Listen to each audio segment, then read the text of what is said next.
இந்த 4வது மாசத்துல ஆண்டவர் நமக்கு சொல்றாரு, இந்த சமாதானத்தை நீ இழக்க முடியாது. ஏன்னாக்கா நான் உன் கூட இருந்து அது என்னால மட்டும்தான் உனக்கு அந்த சமாதானம் வந்து சேரும் சொல்லிட்டு கர்த்தர் சொல்றாரு. கலக்கமான நேரத்துல ஒரு அமைதியை பெற்றுக்கொள்றது, கலக்கமான சூழ்நிலையில ஒரு அமைதியை நம்ம அனுபவிக்கிறது, ஒரு அமைதி எனக்குள்ளாக வரணும்னாக்கா, ஒரு அமைதி எனக்குள்ள இருக்கணும்னாக்கா, அந்த கலக்கமான நேரத்துல கர்த்தர் நமக்கு சமாதானத்தை தருகிற தேவனா இருக்கிறார். ஹல்லேலூயா. சோ நம்ம காத்திருக்கிற காரியங்கள் வந்து 3வது பாயிண்ட்ல விடுதலை, சமாதானம். 4வது அதுலயே 3வது காரியம் பார்த்தீங்கன்னாக்கா ஆசீர்வாதம்.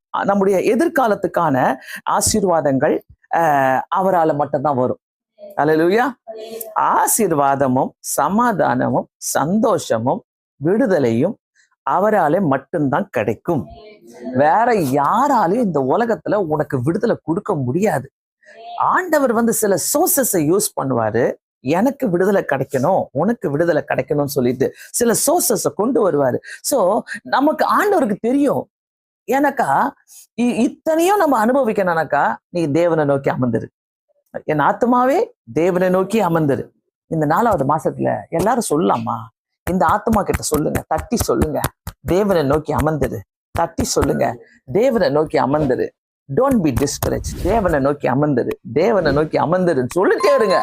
ஏன்னா நீ தேவனை நோக்கி அமர்ந்திருந்து ஆண்டவர்கிட்ட கொடுக்கும் போது கர்த்தர் நமக்காக நம்ம நம்புகிறத அவர் மூலமா வர வைக்கிற தேவனா இருக்கிறார். அல்லேலூயா, அல்லேலூயா.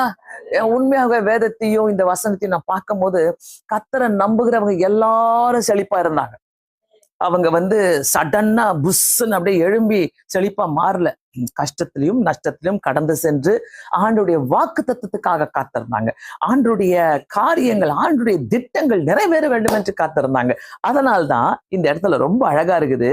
தேவனை நோக்கி காத்திரு, அமர்ந்துரு, நான் நம்புகிறது அவராலே வரும்.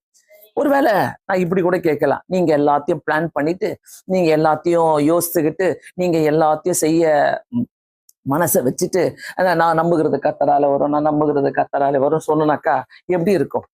ஆண்டவரே உங்களுக்கு சித்தம் இருந்தா செய்யுங்க. இந்த கட்ஸ் ஒருத்தருக்கும் வேணுங்க. 4வது மாசத்துல இந்த தைரியம் என எல்லாருக்குமே வேணும். இந்த தைரியத்தோடு நான் இருக்கிறேனாக்கா நான் நம்புகிறத அவர் எனக்கு தந்து கொண்டே இருப்பார். ரொம்ப அருமையான ஒரு வசனம். தாவீது ராஜா இதை எழுதும் போது அதுல நான் நம்புகிறது அவராலே வரும், அவராலே வரும் சொல்லி முடிக்கிறாரு பாருங்க. அவராலே வரும். ஏன்னா நான் தேவனை நோக்கி காத்துரு, என் ஆத்மாவே தேவனை நோக்கி காத்துரு.